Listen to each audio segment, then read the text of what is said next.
Alhamdulillahi Rabbil Alamin. Wassalatu wassalamu ala ashrafil anbiya'i wal mursalin wa ala alihi wa sahbihi wa man tabi'ahum bi ihsanin ila yaumiddin.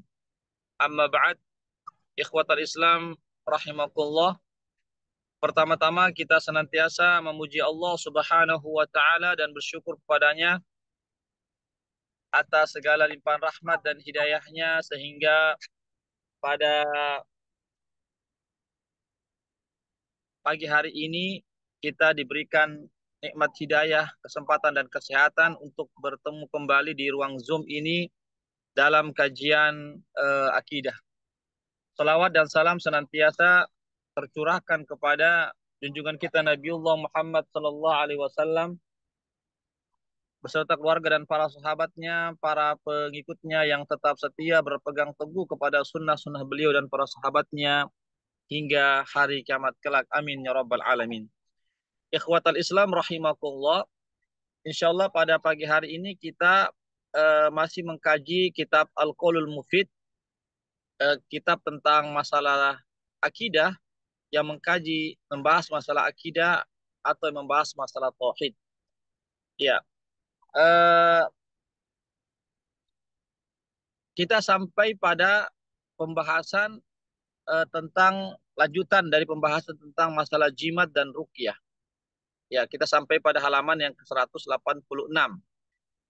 Di sini disebutkan wa an Sa'id bin Jubair qala man qata'a tamimatan min insan kana ka'adli raqabatin.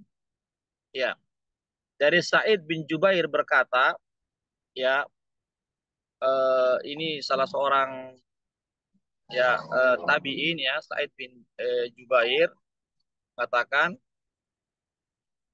barang siapa yang memutuskan jimat, ya jimat-jimat dari seseorang, maka sama dengan dia telah memerdekakan seorang budak. Ya, di sini menunjukkan tentang keutamaan orang yang memutuskan jimat. Ya, sebagaimana yang sudah kita bahas pada pertemuan sebelumnya tentang masalah jimat. Ya, meskipun ada ulama yang membolehkan tidak mengapa jimat itu kalau dari ayat-ayat Al-Quran. Ya, tetapi di sini Syekh Muhammad bin Shalih Al-Utsaimin lebih memilih pendapat ulama yang mengatakan tidak diperbolehkan meskipun itu jimat ya, berasal dari tulisan-tulisan Al-Quran atau ayat-ayat Al-Quran. Iya. Adapun selain daripada ayat-ayat Al-Quran, maka jimat itu misalnya dari tulisan-tulisan yang tidak jelas maknanya, ya, dari potongan-potongan huruf-huruf yang tidak jelas, ya, atau jimat-jimat misalnya menggantungkan kayu-kayu sesuatu yang dianggap dapat eh, menyebabkan seorang itu terhindar dari gangguan penyakit ain atau bisa misalnya apa namanya dapat menyembuhkan penyakitnya, maka ini adalah perkara yang tidak dibenarkan. Adapun jika menggantungkan jimat-jimat tulisan-tulisan dari ayat-ayat Al-Quran, itu ulama berselisih pendapat ya masalah itu. Namun yang lebih utama kalau kita meninggalkannya, karena Syekh Utsaimin dalam kitabnya ini menjelaskan tentang beberapa hal-hal yang bisa masuk kepada perkara-perkara yang terlarang ketika seorang memakai jimat yang berasal dari Al-Quran itu, sebagaimana yang sudah kami jelaskan. Ya, jadi di sini eh, pernyataan ini, ulama ini atau tabi'in ini menunjukkan bahwasanya keutamaan orang yang memutuskan jimat yang digantung oleh seseorang karena sama dengan pahalanya memerdekakan seorang budak. Ya, tentu memutuskan jimat yang ada pada seseorang yang digantungkan di lehernya misalnya atau di tangannya atau di perutnya itu harus dengan cara yang bijak, bukan dengan cara yang kasar, ya, dengan cara yang bijak, dinasehati dan seterusnya. Ya, kecuali kalau yang memutuskan itu adalah orang yang memiliki kekuasaan, misalnya seorang bapak terhadap anaknya atau seorang pemimpin terhadap bawahannya, atasan terhadap bawahannya, itu dia punya otoritas kekuasaan. Tapi kalau sesama yang tidak ada punya kekuasaan, maka dengan cara-cara yang baik sampaikan. Ya, di sini dari Ibrahim bin Nakhai, Ibrahim an-Nakhai ini adalah orang tabi'in juga mengatakan kanu yakrahuna tamaim kullaha minal Qur'an wa ghairil Qur'an. Yaitu para sahabat ya atau ya para sahabat itu atau para tabi'in ya, para tabi'in atau murid atau sahabat-sahabat daripada Abdullah bin Mas'ud dari ya atau murid-murid dari Abdullah bin Mas'ud atau para tabi'in ya mereka tidak menyukai semua jenis apa namanya semua jenis jimat baik yang berasal dari Al-Qur'an, jimat-jimat yang berasal dari Al-Qur'an ataupun jimat-jimat yang bukan berasal dari Al-Qur'an. Mereka tidak menyukainya.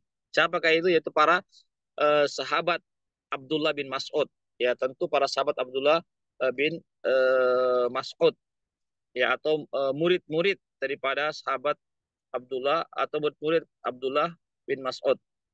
Abdullah bin Mas'ud ini adalah sahabat Rasulullah Shallallahu Alaihi Wasallam. Ya, jadi sekali lagi jimat itu adalah apa yang digantungkan di leher atau di tangan atau di perut orang yang sakit dengan tujuan agar Allah menyembuhkannya. Iya. Jadi ikhwatal Islam atau begitu juga eh, bagi orang yang sehat ya, agar tidak terkena penyakit. Itu fungsi daripada orang menggantungkan jimat. Jadi jimat itu mereka digantungkan di lehernya orang yang sakit atau lehernya orang yang tidak sakit dengan tujuan kalau yang tidak sakit agar terhindar dari penyakit, kalau yang sakit agar sembuh penyakitnya dengan sebab jimat tersebut. Tapi sekali lagi para tabi'in yaitu murid-murid dari Abdullah bin Mas'ud tidak menyukai jimat-jimat secara keseluruhan. Ya, baik untuk pengobatan atau agar terhindar dari penyakit ain ya, atau yang terhindar dari penyakit-penyakit yang lainnya, maka para tabi'in atau sahabat-sahabat dari Abdullah bin Mas'ud atau murid-murid mereka tidak menyukai perbuatan tersebut.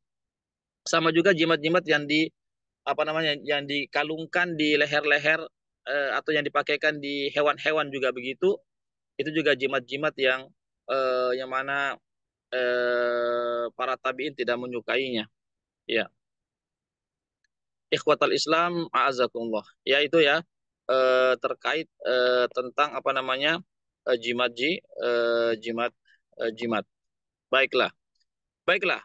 Alhamdulillah hadis-hadis yang Syekh Muhammad bin Shalih Al Utsaimin ini beliau sudah menjelaskan semuanya. Sekarang kita masuk pada faidah-faidah ya atau poin-poin yang kita bisa ambil dari bab ini. Yang pertama adalah tentang tafsiran ruqyah dan jimat.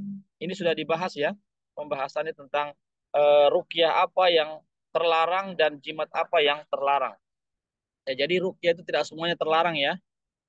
Adapun ruqyah yang bersumber dari Al-Qur'an, dari hadis-hadis Nabi, bacaan-bacaan yang Nabi pernah bacakan, begitu juga dari ucapan-ucapan yang dipahami maknanya itu dibolehkan. Adapun ruqyah-ruqyah yang tidak jelas atau ruqyah yang mengandung kesyirikan, yang memohon bantuan kepada setan dan seterusnya atau kepada jin dan seterusnya itu adalah ruqyah-ruqyah yang tidak dibenarkan. Ya, atau bacaan-bacaan yang tidak jelas maknanya. Ya. Begitu juga jimat-jimat ya, sebagaimana kami sebutkan tadi jimat-jimat selain Al-Qur'an itu tidak dibenarkan ya.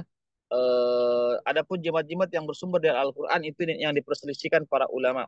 Meskipun saya Utsaimin lebih memilih pendapat penulis buku ini lebih pendapat sebaiknya ditinggalkan yaitu memakai jimat dari Al-Qur'an, dari ayat-ayat Al-Qur'an sebaiknya ditinggalkan. Ya. Kemudian poin yang kedua adalah tafsir tentang tiwalah. Tiwala ini juga sudah disebutkan ya. Tiwala ini sesuatu yang dipakai oleh apa namanya, yang dipakai oleh seseorang suami agar istrinya itu suka kepada suaminya atau sebaliknya.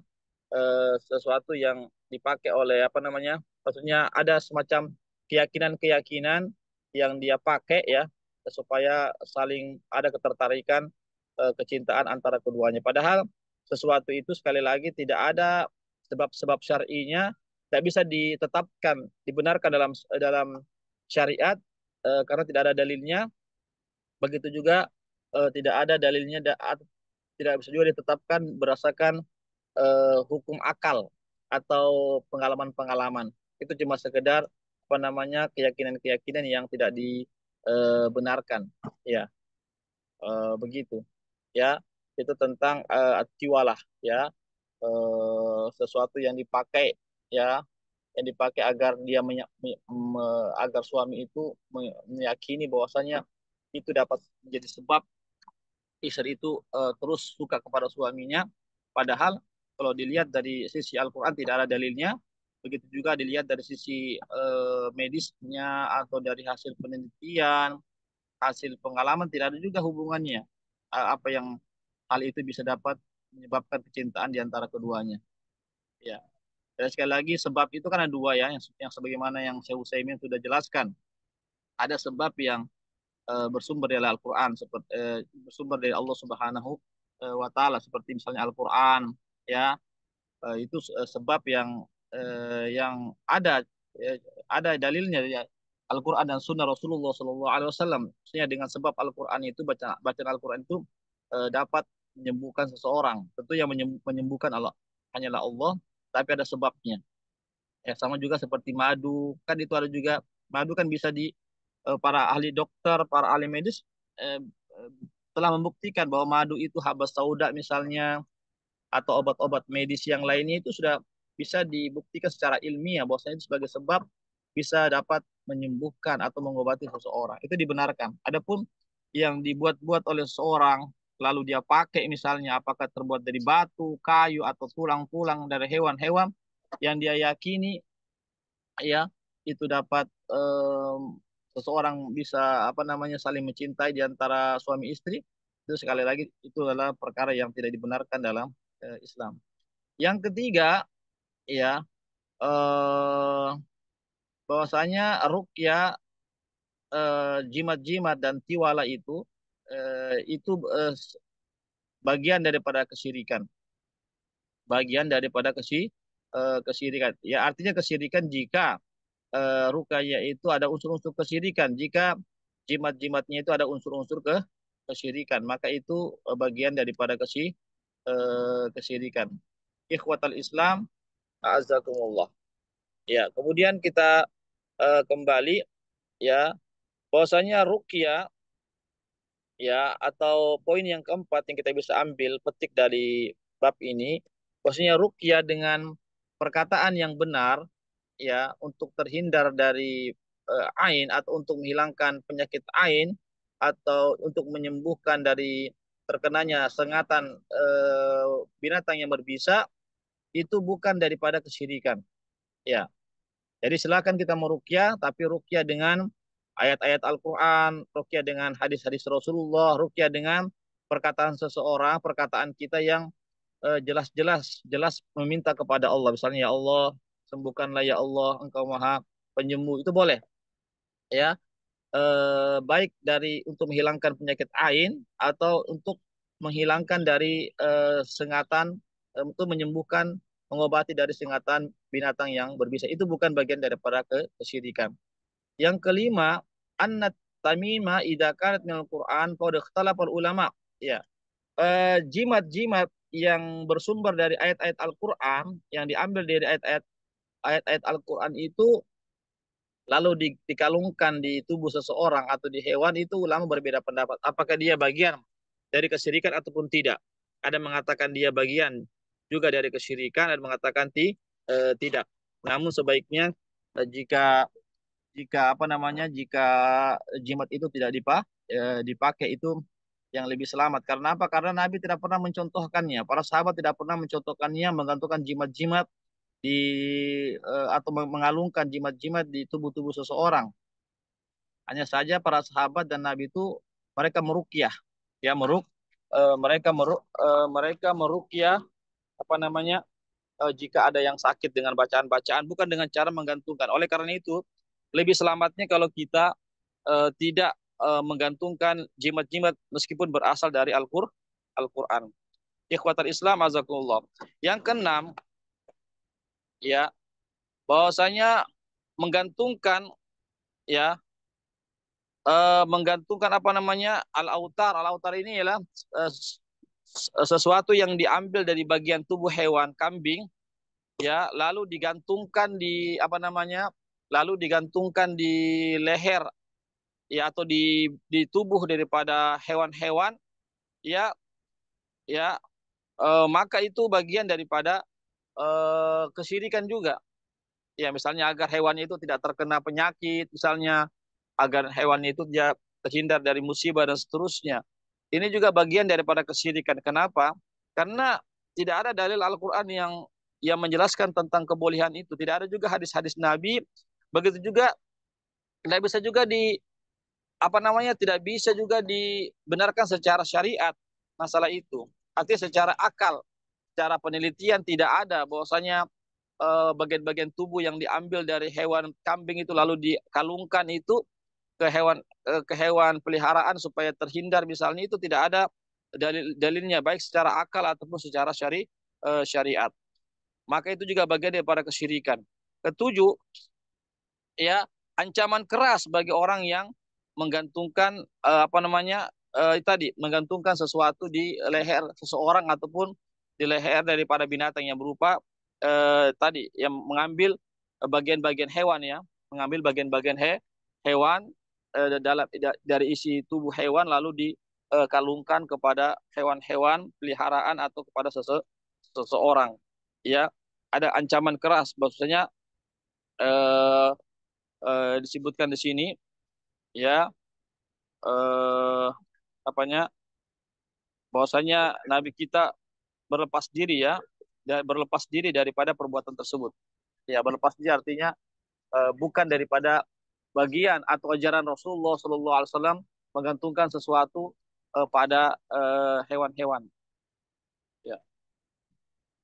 Kemudian yang kedelapan adalah keutamaan orang yang memutuskan jimat-jimat dari seseorang.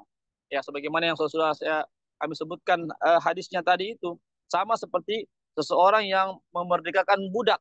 Ya, kita tahu bersama bahwasanya begitu tinggi keutamaan orang yang memerdekakan budak. Maka sama juga tatkala kita ada melihat seseorang memakai jimat-jimat misalnya, maka jika kita mampu memiliki kekuasaan untuk memutuskan, kita putuskan. Tapi minimal kita menyampaikan kepada mereka untuk tidak menggunakannya. Tentu dengan cara-cara yang baik. Yang kesembilan adalah, ya, ikhwatal Islam azakumullah, ya, di sini disebutkan, ya, bahwasanya para salaf terdahulu sudah, ya, seperti sahabat-sahabat Abdullah bin Aswad atau murid-murid mereka, itu para tabiin, ya, tabiin ini kita tahu bersama mereka adalah orang-orang yang generasi kedua setelah sahabat Rasulullah SAW, maka mereka itu tidak menyukai adanya jimat-jimat, baik yang jimat-jimat itu berupa dari Al-Quran ataupun dari selain Al-Quran. Ya,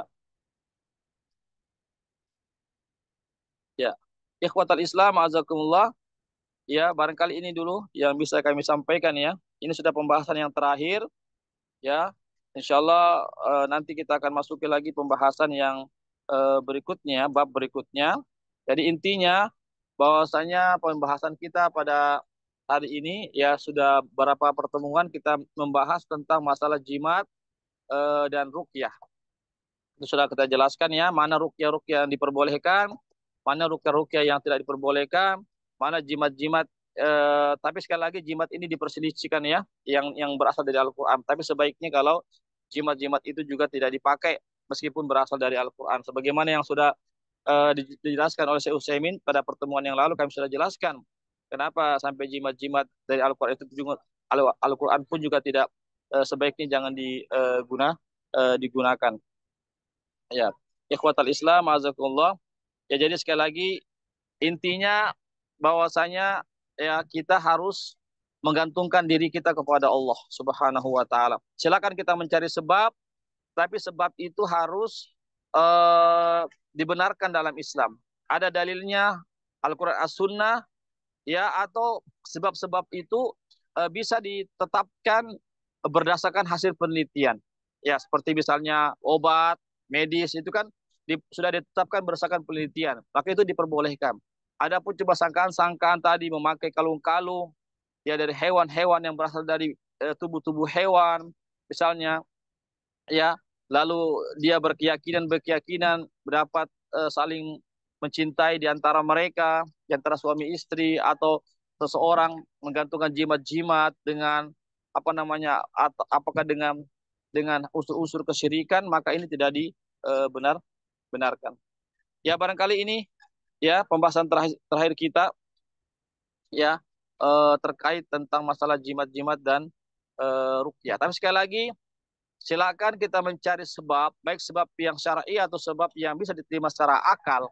Tetapi itu hanya sebab. Ya, itu hanya sebab, bukan bukan Al-Qur'an itu yang menyembuhkan, bukan obat itu yang menyembuhkan. Ya, bukan bacaan itu yang menyembuhkan, tapi yang menyembuhkan Allah. Allah Syafi. Makanya Allah memiliki salah satu nama yang namanya Asy-Syafi. Asy-Syafi itu artinya Asy-Syafi itu artinya eh, yang menyembuhkan. Ya, oleh karena itu kita harus meyakini bahwa yang menyembuhkan itu Allah Subhanahu wa taala, bukan sebab-sebab itu. Tetapi tentu kita juga diperintahkan untuk mencari sebab. Ya. Allah Subhanahu wa taala tidak menurunkan penyakit melainkan Allah menurunkan juga obat. Ma'anzalallahu dawaan da'an illa anzalallahu dawaan. Sebagaimana hadis Rasulullah SAW. Ma'anzalallahu da'an illa anzalallahu dawaan. Allah tidaklah menurunkan penyakit, melainkan Allah juga menurunkan obatnya. Oleh karena itulah, ya, ikhwatul Islam azakumullah, oleh karena itulah, ya, tatkala kita mencari daripada sebab, ya, tetapi kita yakin bahwasanya yang menyembuhkan Allah Subhanahu wa taala. Artinya gantungkan hati kita, harapan kita, permohonan kita kepada Allah Subhanahu wa taala, dan tetap kita mencari sebab. Jadi tawakal itu bukan berarti kita tawakal begitu saja, tetapi kita juga mencari sebab. Sebagaimana kalau kita lapar, maka kita makan. Ya, kalau kita capek, maka kita istirahat. Ya, kalau kita ingin sehat, maka kita menjaga kesehatan. Itu namanya sebab-sebab, sarana-sarana semua. Tetapi sekali lagi, itu cuma sarana, wasilah, sebab, tetapi yang memberikan kesembuhan, yang memberikan perlindungan, hanyalah Allah Subhanahu wa taala. Oleh karena itu kita harus gantungkan hati kita, bahwasanya ya Allah, ini hanyalah sebab, inilah wasilah, sarana, tetapi yang menyembuhkan hanyalah Engkau ya Allah. Ini yang harus kita pahami. Inilah keyakinan yang harus, ya, jangan kita artinya bertumpu 100% kepada obat misalnya, lalu kita lupa kepada Allah. Ya, hati kita tidak terpaut kepada Allah. Hati kita hanya tergantung kepada obat, sarana-sarana, sebab-sebab. Ini yang merusak daripada akidah kita. Jadi sekali lagi, akidah kita harus lurus, ya, harus kita tujukan kepada Allah Subhanahu wa taala, bahwasanya Allah yang menyembuhkan, Allah yang melindungi, Allah yang memberikan pertolongan kepada kita. Kita hanya bisa mencari sebab, kita berdoa, kita bertawakal kepada Allah Subhanahu wa taala. Ya, barangkali ini yang bisa kami sampaikan, ya, terkait pembahasan kita pada kali ini. Mudah-mudahan ada manfaatnya bagi kita semuanya. Sebelum saya tutup, ya, barangkali ada yang mau bertanya, dipersilahkan. Ya, ada yang mau bertanya tentang masalah jimat-jimat dan masalah ruqyah? Baik, kalau tidak ada, saya anggap bisa dipahami semua, ya. Mudah-mudahan kita bisa amalkan dalam kehidupan kita sehari-hari. Ya, mudah-mudahan kita eh, tidak menggunakan jimat-jimat. Ya, tatkala kita sakit, segera kita ruqyah diri kita sendiri. Kita mohon kepada Allah Subhanahu wa taala, ya, dengan Al-Quran yang Allah sudah turunkan. Al-Quran, membacakan surah Al-Fatihah itu juga merupakan ayat-ayat ruqyah, ya, atau kita mengambil daripada hadis-hadis Nabi juga ruqyah, atau kita memohon kepada Allah Subhanahu wa taala, ya Allah sembuhkanlah aku, ya Allah lindungilah aku. Itu doa. Ya, sebagaimana hadis Nabi, ad-du'a silahul mu'min. Doa itulah senjatanya orang beriman. Ya, jadi kita harus yakin dengan berdoa, dengan usaha, dengan sabar, keikhlasan, ya, kita pasrahkan diri kita kepada Allah dengan terus berusaha, dengan usaha-usaha yang benar, yang dibenarkan dalam syariat. Insya Allah Allah akan memberikan kesembuhan, pertolongan kepada kita semua. Baiklah, apa yang bisa kami sampaikan pada hari ini kami cukupkan sampai di sini. Mohon maaf. Insya Allah kita akan bertemu kembali dalam kajian akidah di pekan depan. Dan insya Allah sebentar malam, jam 9 malam ada kajian fikih. Silakan yang punya kesempatan untuk hadir bersama kami. Demikianlah sekali lagi kami ucapkan jazakumullah khairan kasiran pada para peserta kajian fikih. Semoga Allah Subhanahu wa taala senantiasa memberikan rahmat dan hidayah keistiqomahan kepada kita. Begitu juga kepada para donatur yang sudah berpartisipasi terlaksananya kegiatan kali ini. Semoga Allah Subhanahu wa taala senantiasa memberikan padanya pahala-pahala yang begitu besar dan diberikan ganjaran-ganjaran yang begitu besar oleh Allah Subhanahu wa taala. Demikianlah kami undur diri. Insya Allah kami akan kirimkan rekamannya. Silakan rekamannya diputar-putar lagi dan silakan di-share yang mau men-sharekannya. Demikianlah kami undur diri dengan baca doa penutup majelis. Subhanakallahumma bihamdik asyhadu an la ilaha illa anta astaghfiruka wa atubu ilaik. Wassalamualaikum warahmatullahi wabarakatuh.